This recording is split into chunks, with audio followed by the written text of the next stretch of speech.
പ്രകാശത്തിന്റെ കൈവിരലുകൾ കൊണ്ട് എഴുതിയൊരു കഥയാണ് ജ്യോതിഷം.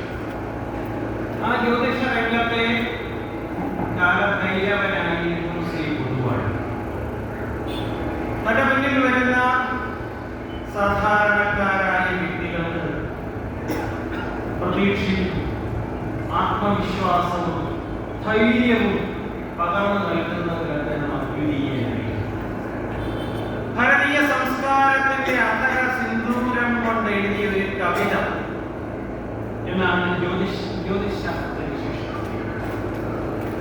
മഴ മണ്ണിനോട് എന്താണോ ചെയ്യുന്നത് അതാണ് ജ്യോതിഷം മാനവരാശിയോട് ചെയ്യുന്നത്. അതിന്റെ ആഖ്യാന ശില്പം ക്ഷേത്ര കലയുടെ സൂക്ഷ്മ സുഭലതയാണ്.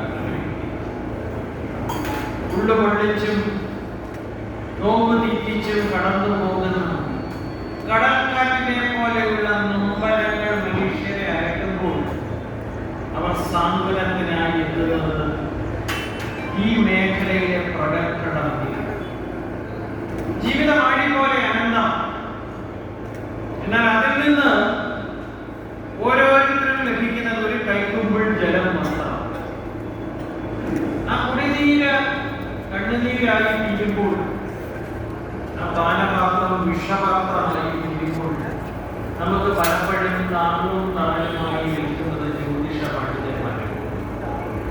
പാതിരാവിൻ തൻ തലയിടയിൽ വിഴുതു ചെയ്യാത്തവരായി, അന്തിയിൽ മുഖത്തിൽ സൗവർണ ദീപ്തിയെ കണ്ടെത്തിടാത്തവരായി, ആയിരക്കണക്കിന് എന്തിനീ നോവിന്റെ വീടയിൽ കുഴിക്കുകയായിരുന്നു എന്ന് ചിന്തിക്കുന്ന മനുഷ്യന്റെ മനസ്സിന് അമൃതവർഷമായി തീരുന്ന മാസ്മര ശക്തിയാണ്, അത്ഭുത പ്രതിഭാസമാണ് ജ്യോതിഷം. കാണുന്ന സ്വപ്നങ്ങളെല്ലാം ഫലിച്ചാൽ കാലത്തിന്റെ കൽപ്പനയ്ക്ക് If winter comes, can spring be far behind?